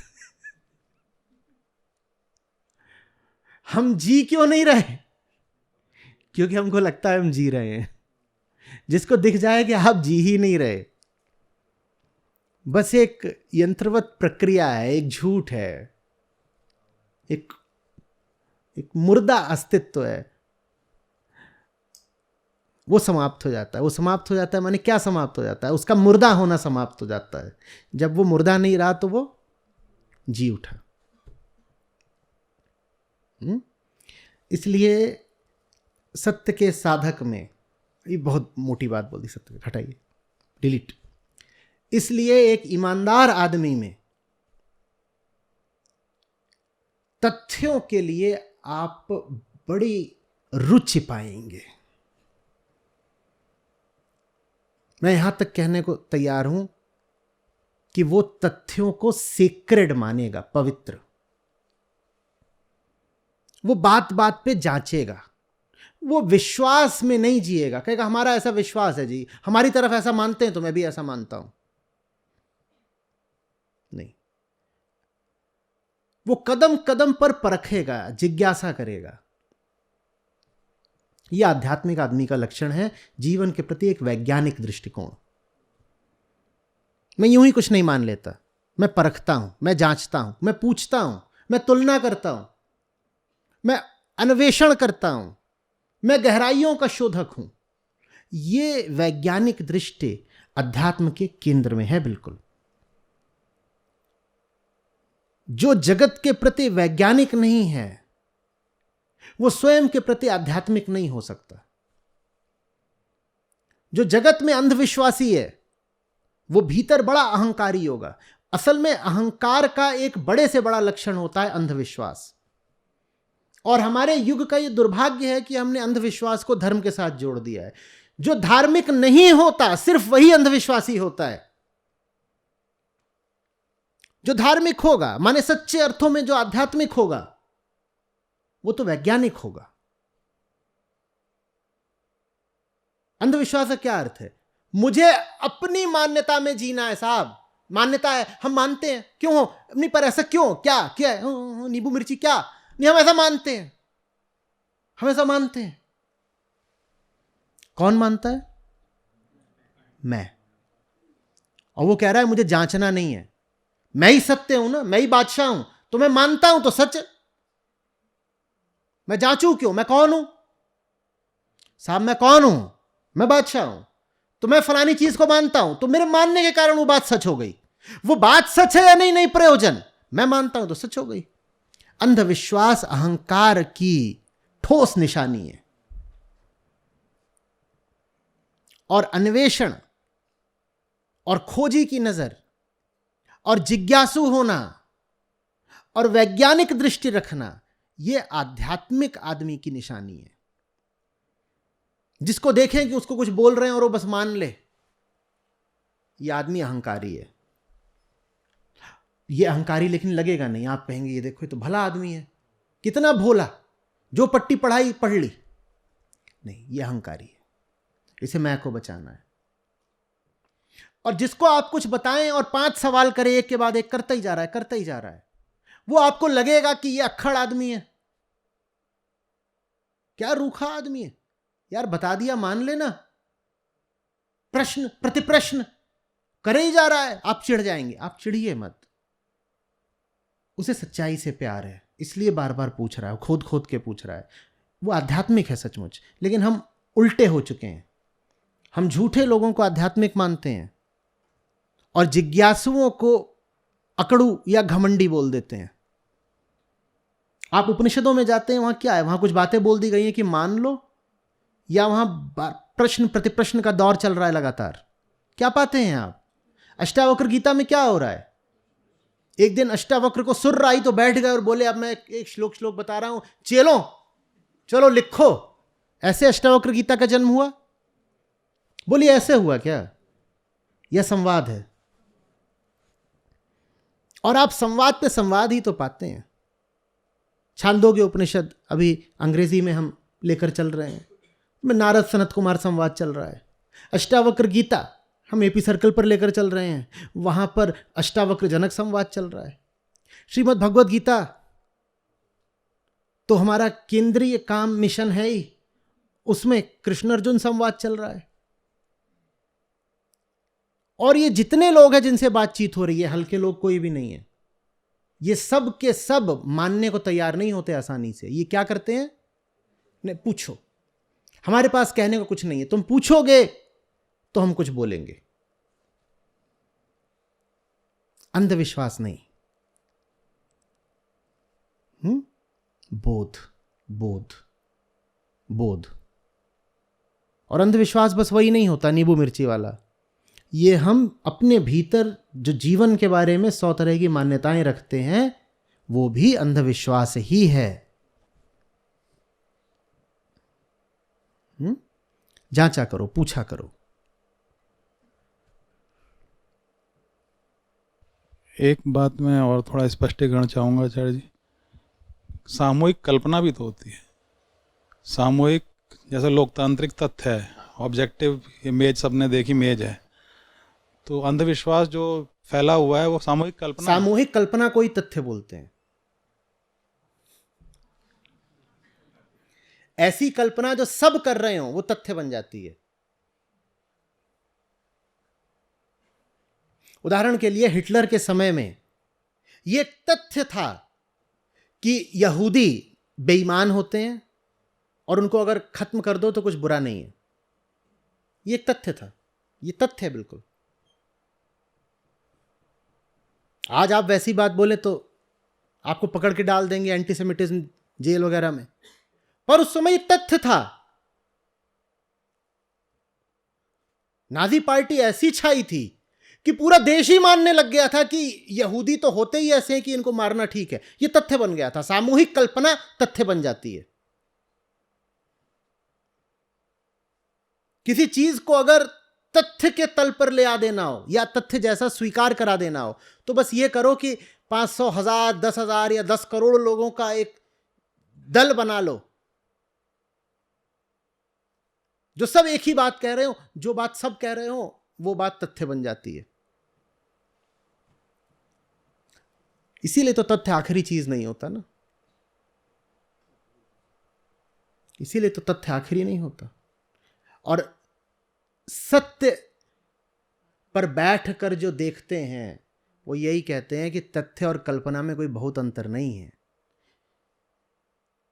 3 कहां से भेद आ गए साधो? ये तुमने कहां से 3 विभाजन बना दिए कि कल्पना है, फिर बीच में तथ्य है और फिर ऊपर सत्य है। साधो 2 ही अंतर होते हैं, भेद तो एक ही होता है, विभाजन रेखा तो एक ही खिंचती है, सार और असार के बीच में सत्य और सत्य ऊपर बैठ के अगर एक है तो नीचे जितना है वो सब क्या है? तो माने तथ्य भी क्या है? तो कल्पना जब व्यक्तिगत होती है तो हम उसे कह देते हैं, और वही कल्पना जब सामूहिक हो जाती है तो कह देते हैं। सपना एक आदमी को आया तो कह देते हैं सच, सपना। सपना एक को आया तो कह देते हैं सपना। वही सपना सब एक साथ देख रहे हो तो कह देते हैं सच है। आपको कैसे पता यहां जो कुछ हो रहा है आप सबका सामूहिक सपना नहीं है? तो फिर तो विज्ञान भी सामूहिक सपना ही हो गया, ऑब्जेक्टिव। जगत के बारे में जो बातें कही जाती हैं वो सब हैं तो हमारे कहने की ना, हमने कही है ना, हमने कही है। विज्ञान भी किस चीज पर चलता है? 2 बातें, वेरिफाइबिलिटी और फॉल्सिबिलिटी। वेरिफाइबिलिटी ये होती है कि मैंने कुछ कहा, उसका पीयर रिव्यू होगा। ठीक, मैंने एक बात कही कि मैंने शोध करा, उसका ऐसा ऐसा नतीजा आया। अब कोई और जाकर के उन्हीं स्थितियों में उसी प्रयोग को दोहराएगा और जांचेगा और कहेगा मैंने दोहरा के वेरीफाई कर दिया कि इन्होंने जो बात कही थी पेपर में जो प्रकाशित हुई है वो बात ठीक है। तो मेरी बात का प्रमाण कौन बन रहा है? किसी दूसरे आदमी की बात, किसी दूसरे आदमी की बात। कसौटी हम किसको बना रहे हैं? एक समूह को ही तो बना रहे हैं, समाज ही तो कसौटी है। तो विज्ञान भी एक तरह से समाज पर ही चलता है। विज्ञान भी एक प्रकार से समाजशास्त्री है कि हम किसी बात को कैसे मान लेते हैं कि अभी एक एक्सेप्टेड थ्योरी है। वो एक्सेप्टेड थ्योरी इसलिए है कि मैंने जांचा, वही परिणाम आया, फिर इन्होंने जांचा, फिर इन्होंने जांचा, उन्होंने जांचा, उन्होंने जांचा, सबने जांचा, परिणाम एक आया, तो हम कह देते हैं कि अब यह सिद्धांत हमें स्वीकार है, थ्योरी स्टैंड्स एक्सेप्टेड। विज्ञान ऐसे चलता है। लेकिन विज्ञान बहुत ऊंचा है, किससे? कल्पना से, अंधविश्वास से। विज्ञान में कम से कम मेरी बात आप जांचते तो हैं। अंधविश्वास में तो आपको जांचने का मौका ही नहीं दिया जाता। नहीं दिया तो मैंने नहीं दिया जाता। हम कह रहे ना ऐसा है, बस है, मानो। और नहीं मानोगे तो अभी धरती फटेगी और समा जाओगे, वहीं पे सजा मिलेगी और कुल देवता कुपित हो जाएंगे। वहां पे जांचने की कोई संभावना ही नहीं है, वहां बस मान लो। तो इसलिए जितनी भी वैज्ञानिक बातें हैं वो सत्य से नीचे की होती हैं, लेकिन अंधविश्वास से बहुत ऊपर की होती हैं। तो जो ये धार्मिक स्थलों से जो मान्यताएं जुड़ी होती हैं, तो सामूहिक कल्पना ही तो हुई, उनको तो वेरीफाई कर नहीं सकते। देखिए, धार्मिक स्थलों से जुड़ी जो कथाएं बनाई गई थीं, उनमें से कम कुछ ऐसी हैं जो अहंकार को मुक्तिमुखी बनाने के लिए बनाई गई थीं। हमने कहा था ना, माया दो प्रकार की, जगत में ही ऐसी जगहें बनाई गई थीं जो आपको मुक्ति की तरफ ले जाएंगी। तो उद्देश्य तो यही था कि तीर्थ स्थापित किए गए हैं या मंदिर इत्यादि बनाए गए हैं, तो इसलिए ताकि अहंकार मुक्ति की ओर जा पाए।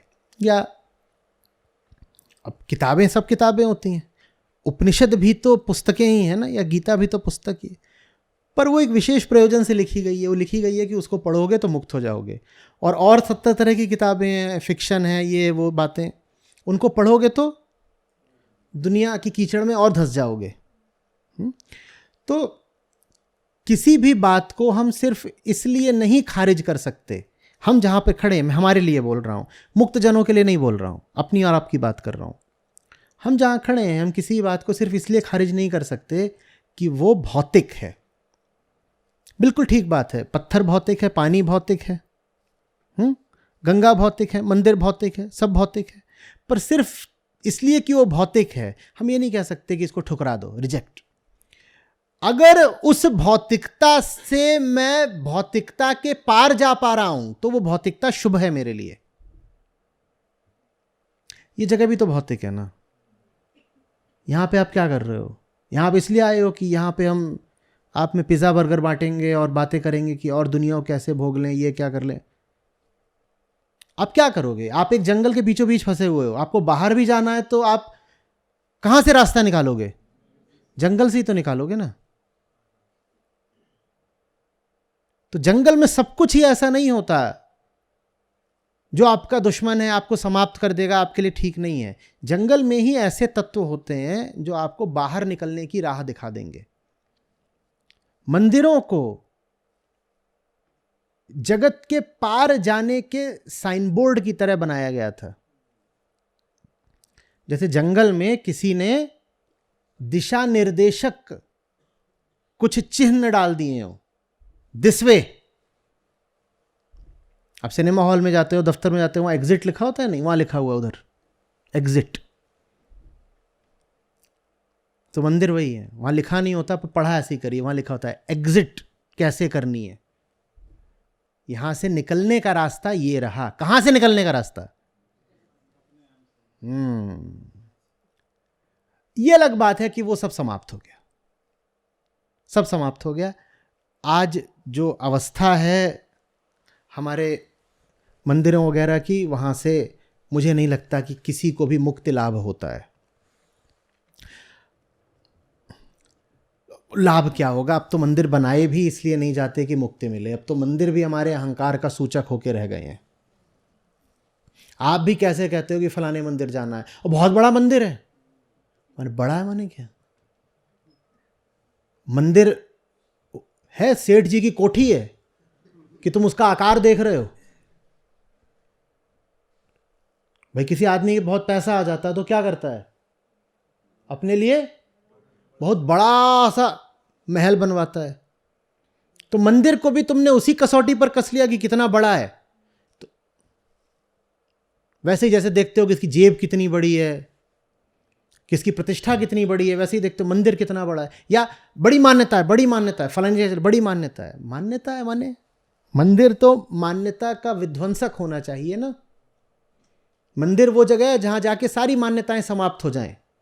हमने मंदिरों को भी अपनी मान्यता में शामिल कर लिया। तो अच्छी बात बस ये है कि ग्रंथ बचे रह गए, क्योंकि उनको आप दूषित नहीं कर सकते, कम से कम अब नहीं कर सकते। उनमें जो भी मिलावट होनी थी वो पहले हो चुकी, अब नहीं कर पाएंगे। तो आज तो आध्यात्मिक प्रक्रिया में मंदिर या तीर्थ से कहीं ज़्यादा महत्व स्वाध्याय का है। बहुत विनम्रता के साथ कह रहा हूँ और बहुत सोच समझ के कह रहा हूँ कि श्री कृष्ण से संबंधित जगहों पे आज आप जाएंगे तो मुझे नहीं लगता बहुत लाभ होगा।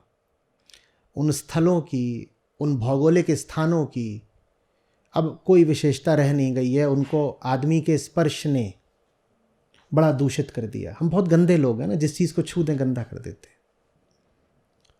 तो उन जगहों में अब कुछ विशेष नहीं बचा है। हाँ, श्रीमद् भगवत गीता है, जो कि हमारा सौभाग्य है कि दूषित नहीं होने पाई। कृष्ण आपको आज अगर मिलेंगे तो गीता में मिलेंगे। नमस्कार सर।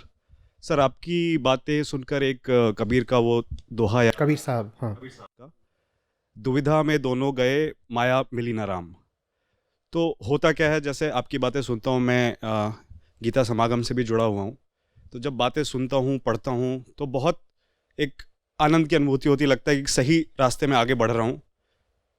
फिर जैसे अभी बातें सुन रहा हूँ, एक आनंद आ रहा है, फिर बाहर गया या दुनिया के साथ फिर से मिलना शुरू किया, तो फिर से भय एक बड़ी चीज़ है, डर आने लगता है किसी चीज़ का, कि जॉब सिक्योरिटी है या कुछ भी लाइफ में चीज़ें हैं। तो आपने जैसे एग्जाम्पल भी दिया कि चोटी पे पहुंच गए फिर नीचे आ गए, तो इसको सस्टेन कैसे करके रखें? ये जो फीलिंग अभी आती है सुन के कि एक समझ आ रहा है कि अहम वृत्ति से निकली हुई चीज़ें हैं, ये इसको होल्ड करके कैसे रखें कि ये फिर स्लिप ना हो जाए? और दूसरी चीज़ एक और आती है, जैसे वो मैंने एग्जाम्पल दिया कि माया मिली ना राम।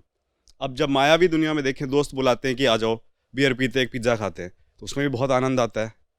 तो अब ये कन्फ्यूजन है कि यहाँ भी आनंद आ रहा है, चला जा रहा है, वहाँ भी आ रहा है, चला जा रहा है, तो फिर किस तरीके से इसको थोड़ा कॉन्टेक्चुअलाइज करें? सर, ये पहला क्वेश्चन, और एक छोटा सा दूसरा फॉलोअप है। अरे रुक जाओ, दो पूछ लिए पहले, मुझे याद थोड़ी रहेगा सब।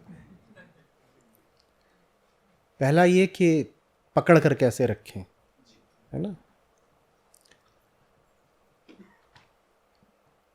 बाहर जैसे दुनिया जगमग है ना, और दुनिया के पास बहुत ताकत है तुम्हें खींच लेने की, तुम्हें बहका देने की,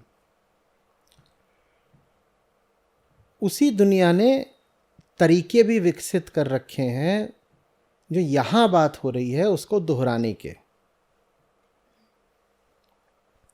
उदाहरण के लिए आप बाहर जाएं अगर, तो टेक्नोलॉजी संबंधी बहुत सारी चीज़ें हैं जिसमें बिल्कुल खो सकते हैं। आप गेमिंग के नशे में धुत हो सकते हैं। आप सोशल मीडिया पर बरस घंटों घंटों बैठे रह सकते हैं। ये सब टेक्नोलॉजी से आता है ना। उसी टेक्नोलॉजी ने आपको ये साधन भी तो दिया है कि जो यहाँ बात हो रही है उसको आप 100 बार सुन लीजिए। पहले बाहर आकर्षण और विक्षेप कम हुआ करते थे ना, आज से 200 साल पहले की बात करोगे तो कम होते थे ना। पर फिर पहले रिकॉर्डिंग की सुविधा भी नहीं होती थी, या होती थी?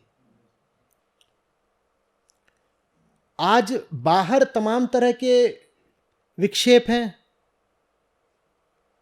तो फिर आज टेक्नोलॉजी उपलब्ध है कि आप जो बात सुनना चाहो, जहां से सुनना चाहो, जिस समय सुनना चाहो, जिस जगह सुनना चाहो, जिसकी बात सुनना चाहो, तुरंत सुन सकते हो।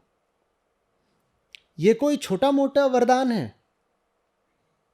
पहले कहीं कोई ज्ञानी होता था, लोग पैदल चलकर उसके पास पहुंचते थे, महीनों महीनों की यात्रा करके।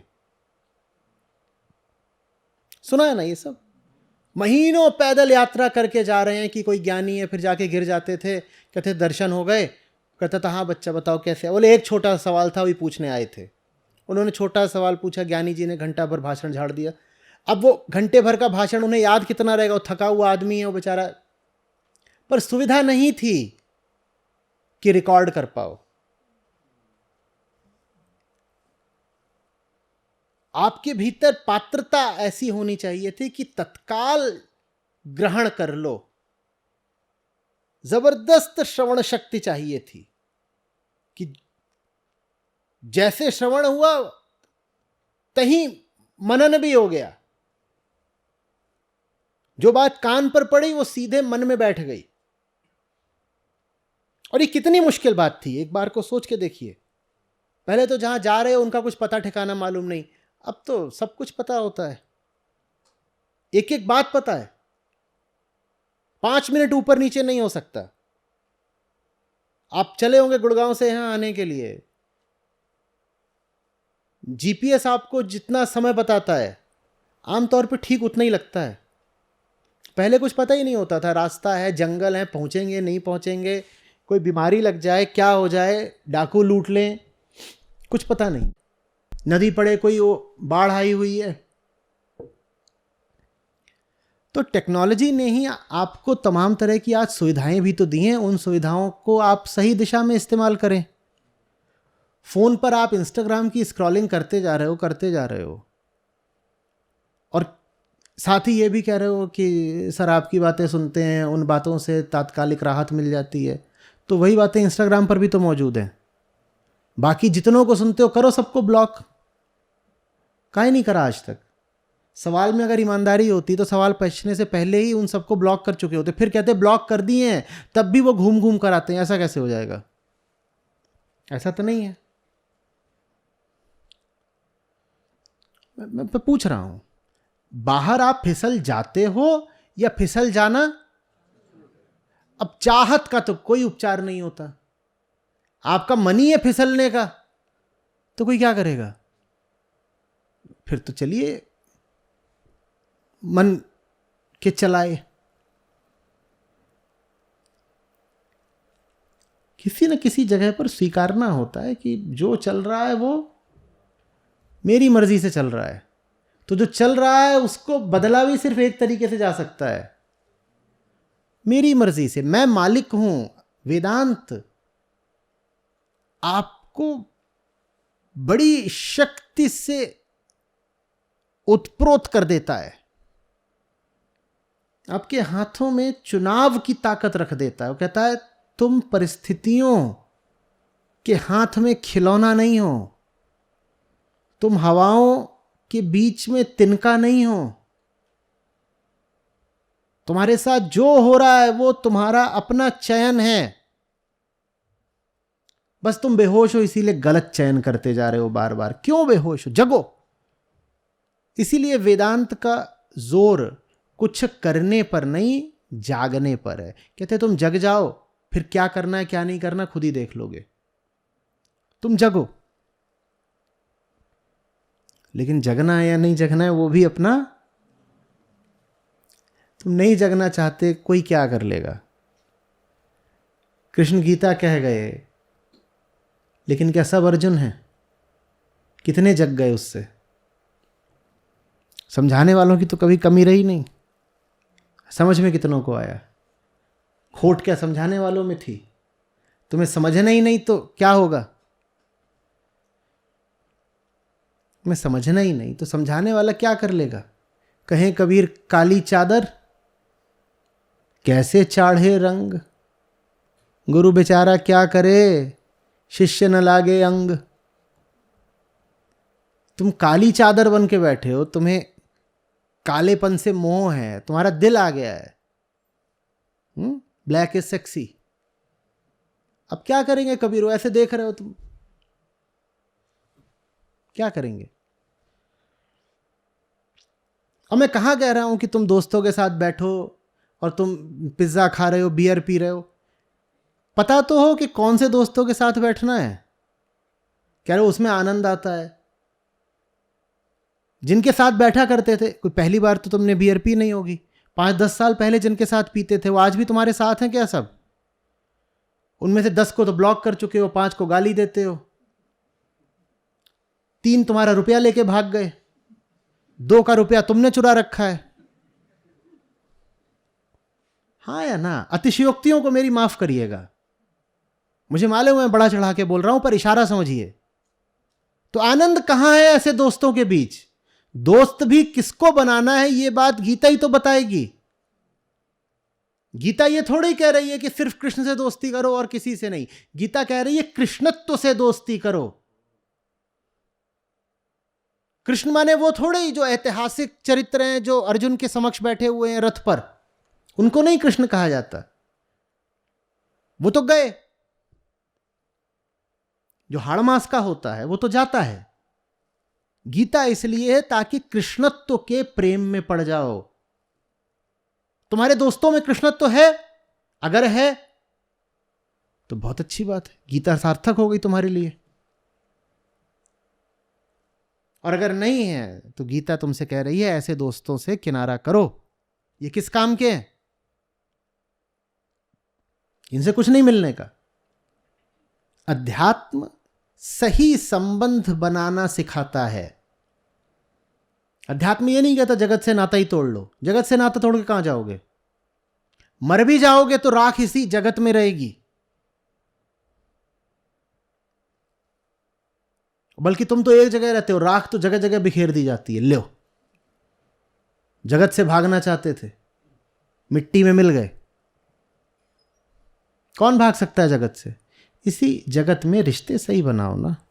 आनंद वहां है। जिसको तुम कह रहे हो दोस्तों के साथ पिज्जा बियर में आनंद आता है, वो आनंद नहीं है, वो क्षण भर की उत्तेजना है। कोई चुटकुले मार रहा है, कोई लड़कियों की बात कर रहा है, कोई बता रहा है मैंने क्रिप्टो में पैसे कैसे बना लिए, और थोड़ा थोड़ा सुरूर चढ़ रहा है, तो ऐसा लगता है वाह वाह वाह वाह। और फिर जब सो के उठते हो, मुंह गंधा रहा है, पिज्ज़ा पड़ा हुआ है। वही पिज्ज़ा जब देखा ठंडा हो जाता है कैसा हो जाता है? वो भी आधा खाया हुआ। उसकी एक स्लाइस ली है, आधी खा ली, फिर नशा चढ़ गया तो गिर गए, वो भी गिर गई। और 6 घंटे बाद सो के उठते हो तो देखते हो तो कैसी दिखाई दे रही होती है।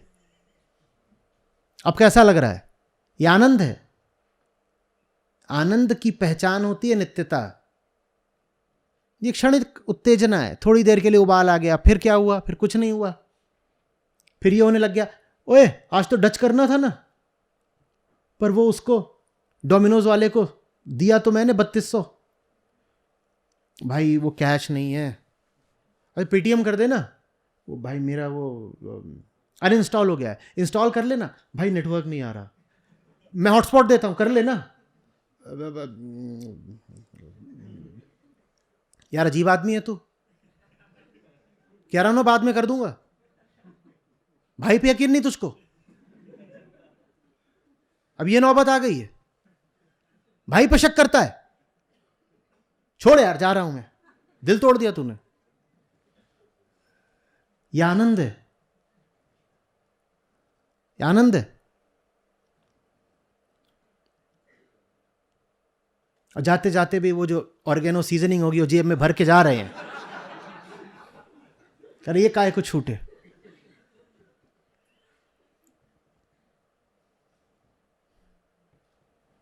आनंद बताओ ना। अध्यात्म तुम्हें सुख से वंचित थोड़ी करना चाहता है, तुम्हें महासुख देना चाहता है। लेकिन महासुख तब मिले जब तुम पहले मानो कि तुम अभी बहुत दुखी हो। तुम झूठ मूठ ही, मैं तो आनंदित हूं, मैंने पिज्जा खा लिया। अच्छा ठीक है, मैं तुम्हें विकल्प देता हूं, यहां से उठ के बाहर जाओ, पिज्जा मैं तुम्हें खिलाता हूं। बोलो बाहर बैठ के पिज्जा खाना है, यहां बैठना है? जल्दी बोलो। कहे आनंद तो वहां है, आनंद तो पिज्जा में है। जाओ बाहर बैठो, पिज्जा मंगवाते हैं अभी। वहां भी है, हाँ तो उसमें भी है, तो इसको रोक देते हैं। मैं काहे के लिए गला खराब कर रहा हूं अपना? सब पिज्जा पार्टी करते हैं और बियर की बोतलें मंगा लेते हैं, उसमें भी तो है, बराबर का ही है, एक ही बात है। ये जितने लोग हैं सब पागल ही तो हैं। देश भर से आ रहे हैं, कोई फ्लाइट से आ रहा है, कोई ट्रेन से आ रहा है, 3 दिन 4 दिन का समय निकाला है, यहाँ आके होटल में रुके होंगे, पैसा खर्च करा है, संस्था को योगदान दिया है, उसमें पैसा खर्च करा है, फ्लाइट होटल में पैसा खर्च करा है, समय निकाला है, कोई घर से लड़के आ रहा है, सब पागल ही तो है। इन्हें तो बस इतना करना था, हेलो। कौन सा होता है वो लोग सबसे ज्यादा? हाँ नहीं, जो भी चीज बर्स्ट मार्गेरिटा, यहां इतना पैसा क्यों खर्च करा आपने यहां आने के लिए, और इतना समय क्यों लगाया? उनका तो 30 मिनट का होता है डिलीवरी, 30 मिनट्स आनंदा। यहां क्या के आए हैं? गुरूर, वो यार है मेरे, आनंद देते हैं मुझको। किस दिन स्वीकार करोगे कि ये तुम्हारे यार दोस्त रिश्ते नाते 2 कौड़ी के नहीं है? अर्जुन को भी शुरू में हो रही थी असुविधा कि कैसे मार दे दुर्योधन को, भाई है मेरा। उसने भी पिज्जा और बियर पी होगी कभी ना कभी तो। क्षत्रियों का घराना भाई, वो भी राजपुत्र, सब चलता रहा होगा सब। द्यूत क्रीड़ा तो चलती ही थी, तो जब गैम्बलिंग है तो बाकी चीजें भी होती होंगी, वो सब चलता ही रहा है। मांसाहार हम जानते ही हैं कि था, तो ये सब भी होता होगा। वो भी बोल रहा है मुझे तो मजा तो उन्हीं के साथ आता भाई, बाकी सब तो ठीक है, बंदे मस्त है। और कृष्ण अगर न तोड़ देते अर्जुन को, तो अर्जुन ने तो बोल दिया था कि ये लोग ठीक है, मैं जा रहा हूं यहां से, क्योंकि आनंद वहां भी है तो है।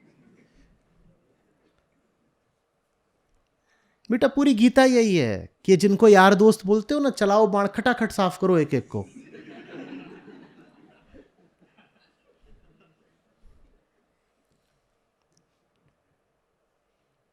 एक मित्र है अर्जुन के पास, एक, और एक पर्याप्त, और एक ही होना चाहिए।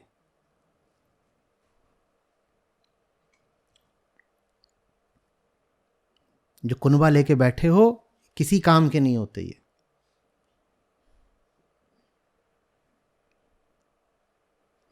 अभी तीसरा बचा है सवाल? नहीं अब नहीं, होटू। मुझे लगा कुछ समझ में आई होगी बात, तीसरा बचा ही नहीं होगा। चलो बोलो। सर इसका आंसर जो मैं पूछ रहा हूँ, आपने घर घर उपनिषद में मैंने पढ़ा है, आपने ऑलरेडी दिया है, बस थोड़ी सी क्लैरिटी चाहिए थी। माया क्या है ये तो आपने एक्सप्लेन किया, माया क्यों है इस पे आपने लिखा है कि इस क्वेश्चन में घुसना ही नहीं है, क्योंकि ये इनफाइनाइट लूप है, इसमें घुसते रह जाओगे, कुछ निकल के आएगा नहीं, मुक्ति की ओर बढ़ना है, ये ज़्यादा इंपॉर्टेंट है, ना कि ये समझना कि माया क्यों है। थोड़ा सा मैं कंफ्यूज हुआ जो आपने लिखा है घर घर उपनिषद में। माया क्यों है, ये प्रश्न किसको है?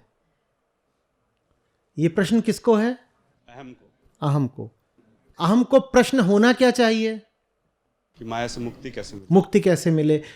तो जो सही प्रश्न है, जो पूछने लायक प्रश्न है, उसकी उपेक्षा करके अहम ये क्यों पूछ रहा है कि माया क्यों है? देखो देखो देखो, इरादा क्या होगा? ताकि माया बची रहे। तो माया क्यों है ये पूछना ही माया है।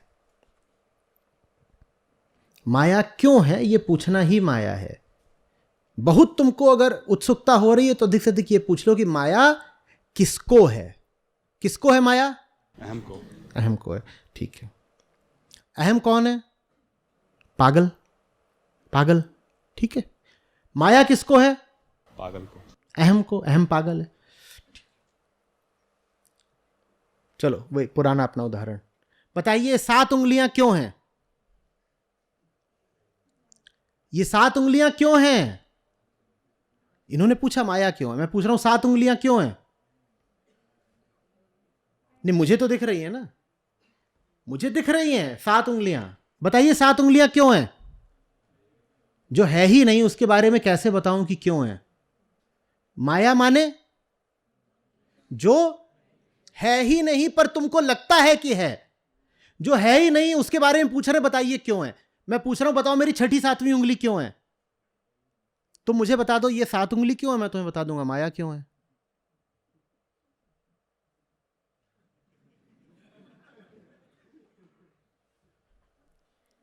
माया वो जो है ही नहीं।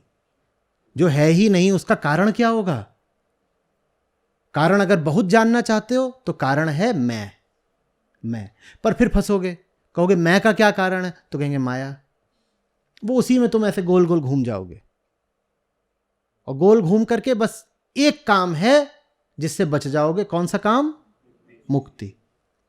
तो क्यों है नहीं पूछा जाता, है ही नहीं।